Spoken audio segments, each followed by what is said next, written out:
प्यारे विद्यार्थियों, नमस्कार। आप सभी का हार्दिक अभिनंदन, स्वागत है। आज हम अजंत पुल्लिंग जो प्रकरण है उसके तीसरी वीडियो यानी तीसरा भाग जो है हम पढ़ने जा रहे हैं। अभी तक मैंने सीढ़ियां शुरू नहीं की हैं। मैं आपसे एक बात कहना चाहूंगा कि भले ही आपके एग्जाम जो है वो हो या नहीं हो, परंतु फाइनल में भी यदि आप पढ़ेंगे तो ये सूत्र आपको दोबारा कोई नहीं पढ़ाएगा, क्योंकि ये इसी प्रकरण के अंतर्गत आते हैं, लघु सिद्धांत कौमुदी के अंदर। और वहां फाइनल के अंदर जब आएंगे, कृदंत में हम पढ़ेंगे, तद्धित प्रकरण में हम पढ़ेंगे, स्त्री प्रत्यय में हम पढ़ेंगे, वहां डायरेक्ट इनको हम इन सूत्रों से सीधियां करेंगे। लेकिन यहाँ वहां समझाने का कार्य जो इतना बचता नहीं है, शेष नहीं रहता है। इसलिए मैं सभी विद्यार्थियों से कहना चाहूंगा कि जो भी ये वीडियो मेरे द्वारा जो बनाए जा रहे हैं, आप इनको गौर से सुने, ध्यान से पढ़ें। और एक विशेष बात और कहना चाहूंगा कि इन सभी को आप नोट भी करें। मैं बार बार आप लोगों से कहता रहता हूं कि आप चैनल को सब्सक्राइब करें, आप देखें। केवल अभी तक एक वीडियो ऐसी आई है जिसके अंदर 48 स्टूडेंट्स जो है इन्होंने वीडियो जो उसको देखा है। बाकी अभी तक 14-15 या 15-16 का एवरेज ही विद्यार्थियों का आ रहा है। तो एक तो सभी विद्यार्थी इनको देखें, पढ़ें, समझें। ये बात अलग है कि समय थोड़ा नाजुक चल रहा है, फिर भी थोड़ा सा सावधानी रखते हुए आपको समय निकालना है और इनको आपको देखते रहना है, पढ़ते रहना है। आप रजिस्टर के अंदर इनको नोट करें और पढ़ने के बाद में जो है आप को अच्छा लगे तो कोई कमेंट्स जरूर करें। बिना कमेंट्स के यूं लगता है कि शायद आपने फॉर्मेलिटी पूरी की होगी, तो अच्छा लगे तो अच्छा, यदि कोई सुधार की आवश्यकता है तो आप उसमें कमेंट्स में लिखें। और बिल्कुल भी यदि अच्छा नहीं लगता तो आप उसमें कमेंट्स के अंदर जरूर लिखें, आपका अधिकार है, आप अवश्य लिखें। लेकिन चैनल को सब्सक्राइब जरूर करें अभी तक यदि आपने चैनल को सब्सक्राइब नहीं किया तो। ये पहला सूत्र है, चूटू सूत्र है। बिहारी का एक दोहा है, सतसैया के दोहे जो नाव के तीर, देखन में छोटे लगे घाव करे गंभीर। ये चूटू सूत्र देखने में छोटा सा है, चूटू, लेकिन इसमें 10 वर्ण आते हैं। चू का मतलब च वर्ग से है, टू का मतलब ट वर्ग से है। सूत्र कह रहा है प्रत्यय के आदि में स्थित है। थोड़ा समझने का प्रयास करें। आदि का मतलब यहां प्रारंभ से है, आदि का मतलब यहां प्रारंभ से है। प्रत्यय के आदि में स्थित चूटू यानी च वर्ग और ट वर्ग इत्संज्ञक होते हैं। जैसे उदाहरण के लिए, जैसे मान लो तृतीया की यदि हम बात करें, सु औ जस अम ओट षष्टाभ्याम विद। जैसे मान लो तृतीया के अंदर टा प्रत्यय लगा, तो टा प्रत्यय लगा तो टा को यहाँ तो इन होता है, लेकिन और कहीं भी यदि ये प्रत्यय के आदि के अंदर यदि स्थित है, आदि इसलिए लिखा कि लास्ट में आता है तो हम हलंत्यम से इसकी संज्ञा कर सकते थे, लेकिन प्रारंभ के अंदर यदि आएगा तो हम जो है इनकी संज्ञा जो है वो किससे करेंगे। तो सु और जस, जैसे मान लो प्रत्यय आया, यहाँ पे जस प्रत्यय आया, राम जोड़ जस प्रत्यय आया, और हम शब्द जो है रामा जो बनाते हैं, राम रामो रामा, तो ये जस के अंदर जय जो है, ये जस क्या है, यहाँ आदि है। तो यहाँ राम जस हुआ तो जय की यहाँ चूटू सूत्र जो है, चूटू सूत्र की संज्ञा होगी।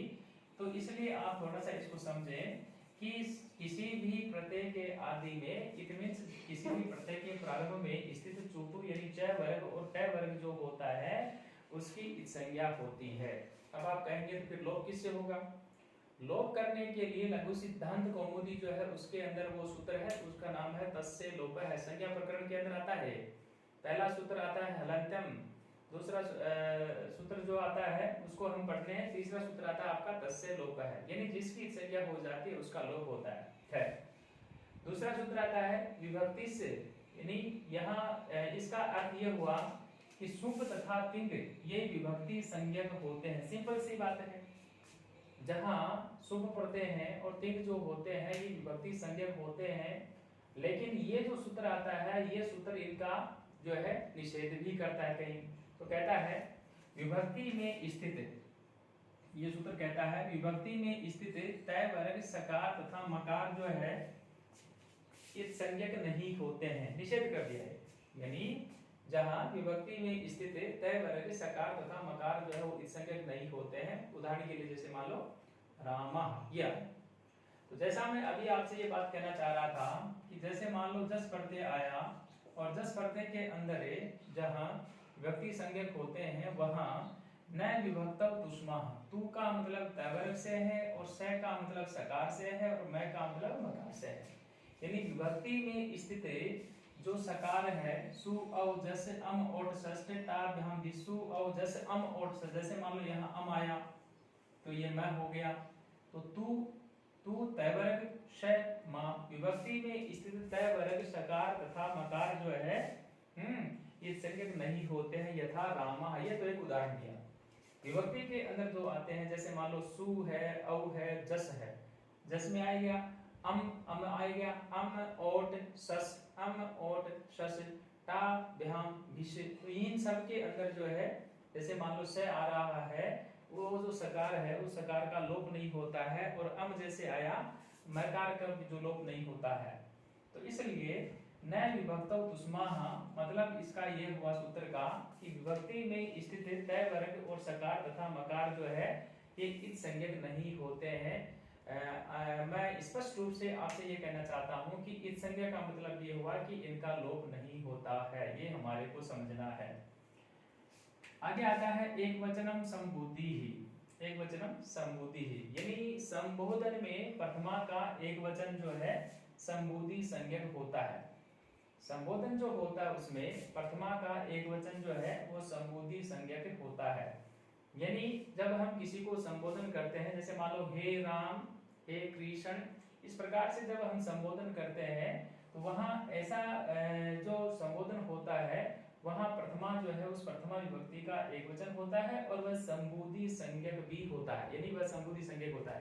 इट मीन्स ये हुआ कि जो भी वक्ता है, जो भी कहने वाला है, वह अपने आप को वहाँ एक्सपोज जब करना चाह रहा है, वहाँ अलग से वह अपने आप को प्रदर्शित करना चाह रहा है। जैसे मान लो सभी खड़े हैं और उसमें से किसी एक व्यक्ति ने किसी को पुकारा हे कृष्ण, तो वो अलग से दिख रहा है, अलग से अपने आप को वहाँ प्रेजेंट करना चाह रहा है। तो इसलिए एक वचनम संबोधि ही यानी संबोधन में प्रथमा का एक वचन होता है। आगे आया यस्मात् प्रत्यय विधिरे, यस्मात् प्रत्यय विधिस् तदादि प्रत्यंगम। प्रत्यंगम ये यहाँ अवग्रह है, आप इसको अवग्रह माने। यस्मात्, यस्मात् प्रत्यय विधिर तदादि प्रत्यंगम यानी जो प्रत्यय जिस शब्द से, जो भी प्रत्यय है और जो प्रत्यय जिस शब्द से विधान किया जाता है वह शब्द आदि में है जिसके, ऐसा शब्द स्वरूप उस प्रत्यय के परे होने पर अंग संज्ञक होता है। समझने का प्रयास करें। बहुत थोड़ा सा ये देखने में यूं लगता है, लेकिन मैं आपसे ये निवेदन करना चाहता हूँ, कहना चाहता हूँ कि जितना आप इस सूत्र को देख रहे हैं उतना मुझे ये जटिल मालूम नहीं हो रहा है। तो थोड़ा सा इसको सरल भाषा में यदि हम समझना चाहें तो जो प्रत्यय जिस शब्द से विधान किया जाता है, जो प्रत्यय जिस शब्द से विधान किया जाता है, उदाहरण के लिए जैसे मान लो यहाँ राम जो है, राम से सु प्रत्यय हुआ, यहाँ राम से सु प्रत्यय हुआ और यहाँ पर जो भू धातु है भू धातु से मिप प्रत्यय हुआ। तो इसलिए जो प्रत्यय जिस शब्द से विधान किया जाता है वह शब्द आदि में है जिसके, तो आदि में किसके हुआ, जैसे मान लो सु प्रत्यय हुआ और सु के आदि में क्या हुआ, राम हुआ। सु के आदि में क्या हुआ, राम हुआ। तो जो प्रत्यय जिस शब्द से विधान किया जाता है वह शब्द आदि में है जिसके, वह शब्द आदि में है जिसके, किसके आदि में है, यानी सु के आदि में। ऐसा शब्द स्वरूप, ऐसा शब्द स्वरूप, इट मीन्स जो राम है, इट मीन्स जैसे मान लो भू है, उस प्रत्यय के परे होने पर अंग संज्ञक होता है। ये प्रत्यय परे है, प्रय हुआ तो क्या हुआ, यहाँ राम जो है यह है, भू जो यह है, ये क्या हुए, ये अंग संज्ञक होते हैं, यानी अंग संज्ञक कहलाते हैं या अंग संज्ञक हुए। तो इस प्रकार से यहाँ जो प्रत्यंगम यानी यहाँ हमारे को मोटा मोटी में समझने की जो बात इसके अंदर ये करनी है, मूल रूप से हमारे को क्या करना है कि ये अंग संज्ञा क्या होती है ये हमारे को समझनी है। तो इसके लिए हम हमारे को यहाँ पे ये थोड़ा सा ध्यान रखना होगा क्या, यानी जो प्रत्यय जिस शब्द से, ये प्रत्यय हुआ और ये इस शब्द से हुआ, जो प्रत्यय जिस शब्द से विधान किया जाता है, जो प्रत्यय जिस शब्द से विधान किया जाता है, जैसे मान लो सु प्रत्यय हुआ और राम शब्द से उसका विधान किया, राम शब्द से विधान किया गया, यानी यहाँ पर जो इसको रखा गया वह शब्द आदि में है, जिसके राम जो शब्द है वह सु के आदि में है, जिसके ऐसा शब्द स्वरूप है, ये राम एक शब्द स्वरूप कहलाया। जो शब्द स्वरूप है उसको हम इस प्रकार से समझ सकते हैं कि शब्द स्वरूप इट मींस जो राम है वह राम शब्द स्वरूप है, उस प्रत्यय के परे होने पर अंग संज्ञक होता है, यानी राम जो है ये राम अंग संज्ञक हुआ, राम अंग संज्ञक कहलाया। अब लास्ट का जो सूत्र आया, ये इस सूत्र के अंदर आया एंग रस्वात संबुदय है अर्थ है, यानी एंग रस्वात संबुदय है अर्थ, यानी एगंत अंग और रस्वांत अंग से पर में रहने वाले संबुद्धि के इत का लोप हो जाता है। हम अभी जैसे मान लो इनका हम अध्ययन करें तो एंग का मतलब यहाँ एंग प्रत्याहार से है, एंग का मतलब क्या है, यहाँ एंग जो है उसे प्रत्याहार से है, इन्वर्टेड कोमा लगा नहीं सके, बाई चांस यदि कहीं चूक हो गई तो आपको मैंने पहले ही कर रखा है। खैर, तो एगंत अंग और रस्वांत अंग से, एगंत अंग और रस्वांत अंग से पर में रहने वाले संबुद्धि के इत का लोप हो जाता है। मतलब क्या हुआ, जैसे मान लो यहाँ हे हरे, हे विष्णु और हे विष्णु, ये जैसे मान लो हमारे शब्द बने, तो एगंत अंग और रस्वांत का मतलब रस्व होता है, जैसे मान लो यहाँ हम जो है ये भी लिख सकते हैं कि जैसे मान लो हे राम, ये भी हो सकता है, कोई दिक्कत नहीं है, ये भी सही है, तो ये होगा हे राम से, परंतु ये लास्ट में क्या हो जाएगा, ये हो जाएगा हे राम, इस प्रकार से हम इसको समझ सकते हैं।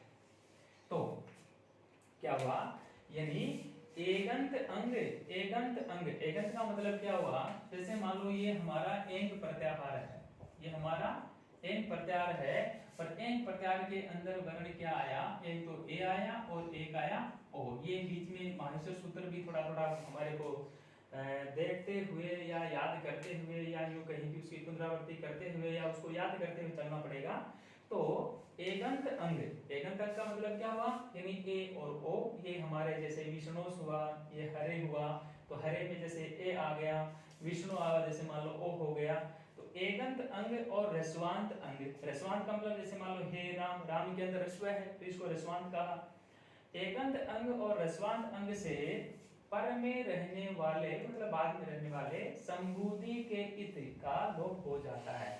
तो मैं आपसे ये कहना चाह रहा था, जैसे मान लो हे हरीश है और हे विष्णु से और हे राम है, ये जो स है इस सकार का यहाँ पर जो है इस सूत्र से जो है लोप हो जाता है, और जो शब्द होता है उस शब्द के अंदर हे हरे, हे विष्णु, हे राम, इस प्रकार से या ऐसे जो है ये शब्द जो है वो बनते हैं। तो मैं आपसे यूं कहना चाहूंगा कि जब भी आप इन सूत्रों को पढ़ें, आपको जो चीज समझ में नहीं आ रही है उस बात को आप जो है मेरे से पूछें, आप ग्रुप में भी डाल सकते हैं, व्यक्तिगत रूप से भी आप मुझे पूछ सकते हैं, लेकिन ये सूत्र आपको इसी वर्ष या यूं कहें कि एमए प्रीवियस में ही आपको ये सूत्र पढ़ने होते हैं, फाइनल के अंदर इन सूत्रों को कोई पढ़ाएगा नहीं, परंतु सूत्र ये आपके फाइनल में भी काम आएंगे। जैसे चुप्पू सूत्र फाइनल में काम आएगा आपके, उसके बाद में आपका जो है ये आगे वाला जो सूत्र है, ये सूत्र सारे के सारे काम में आएगा, ये आपका वहां फाइनल में काम आएगा। परसों मैंने पढ़ाए थे, कल मैंने पढ़ाए थे, ये सारे के सारे जो सूत्र है ये फाइनल में जो है वहां काम आने वाले हैं। आगे और भी बहुत महत्वपूर्ण सूत्र हैं, तो उन सूत्रों को भी आपको जो है समय रहते हुए आपको याद करना चाहिए। एक मैंने ये कहा था कि भाई आपको जो सुविभक्ति है वो सुविभक्ति सभी को कंठस्थ कर लेनी चाहिए। जिस भी विद्यार्थी ने कंठस्थ कर ली है या जिस भी विद्यार्थी ने याद कर ली है वो कृपया करके अपना जो ग्रुप है उस ग्रुप के ऊपर थोड़ा सा लिख करके यूं डाल दे, ताकि मुझे यूं थोड़ा सा ये हो जाए कि भाई मैं जैसे मेहनत कर रहा हूँ तो आप भी इसी प्रकार से मेरे साथ साथ में चल रहे हैं, कहीं आप पिछड़ नहीं रहे, तो थोड़ा सा आप लोगों का और मेरा जो थोड़ा साथ बना रहेगा, इसलिए सभी जो है थोड़ा ध्यान देते हुए इनको जो आप इनका अध्ययन करें। और अगला जो हमारा वीडियो आए तब तक के लिए सभी विद्यार्थियों को बहुत बहुत धन्यवाद, शुभकामनाएं।